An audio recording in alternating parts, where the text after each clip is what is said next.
Hi everybody, and welcome to another lecture. In today's lecture we're going to focus on a particular grammar point, and that is conditional sentences. So, conditional sentences. Why should you use these sentences in IELTS writing task 2? Well, first of all, what are they? Well, conditionals are used to talk about certain situations and their effects. There are two main reasons why we should use the conditional sentences in our essay. The first one is to do with grammar itself. So conditional sentences will improve the range of your grammar, thus boosting your score in grammatical range and accuracy.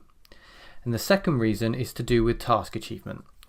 You will see in a moment how conditional sentences can be used to develop and support your arguments. And again, this will improve your score in a very important assessment category, which is task achievement. So let's remind ourselves of the conditionals. In English, we have 4 conditionals. We have the zero conditional, the first conditional, the second conditional, and the third conditional. As you can see down at the bottom there, we also have mixed conditionals, but those are pretty complex, so we're not going to focus on those today, maybe in a future lecture. Let's remind ourselves of how each conditional is used and why each conditional is used. First of all, starting with the zero conditional, we use this to express what always happens when a particular action or event takes place. For example, if water reaches 100 degrees, it boils. So very simple, if plus the present simple, and then plus the present simple with the result. Let's have a look at the first conditional. This expresses what is likely to happen as a result of an event, or what is possible as a result of an event. So for example, if it rains tomorrow, we won't go camping.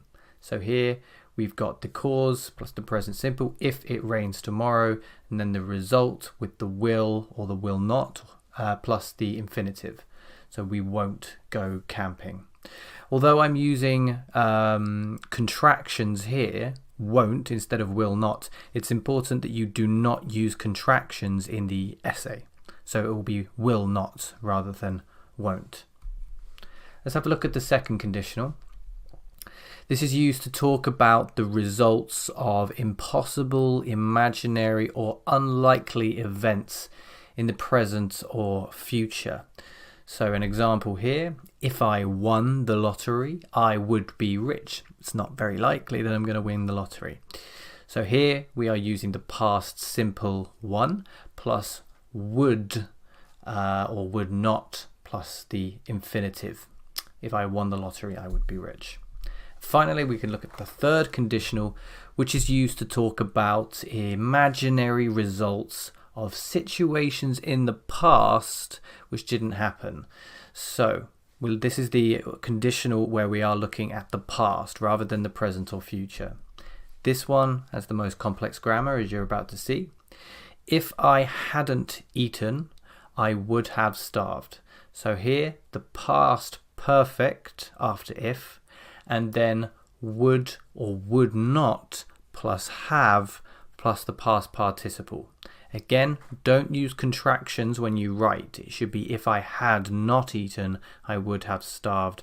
But that's not the type of sentence you see in an essay. So those are the 4 conditionals. Now, when would you use a conditional sentence in the essay? Well, one really good time to use a conditional sentence is towards the end of a body paragraph in what I call the alternative situation sentence. So I'm going to show you an example here in a full paragraph form. Imagine we are trying to argue why the government should invest money in education. So first of all, we're going to give a reason and we're going to support that reason. One of the main reasons education should receive more government funding is that it results in a stronger economy. Let's support that idea. This is because quality education produces a capable workforce, which is an essential component of a functional and successful society. Let's give an example to further support that idea. For example, medical schools have given us competent doctors and nurses, helping us to recover from illness and return to work. Now we have the alternative situation. This is where we are looking at what the positive or negative result of the opposite event would be.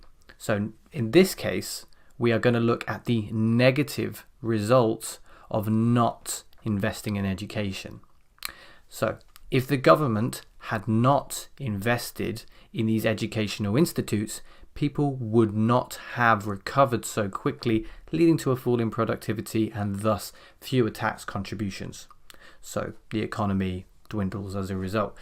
So as you can see, we're using the third conditional here. This one is the most complex. It's quite difficult to put in to your body paragraph naturally, but if you have the opportunity, try it out, as long as you're confident that you'll be able to write it accurately.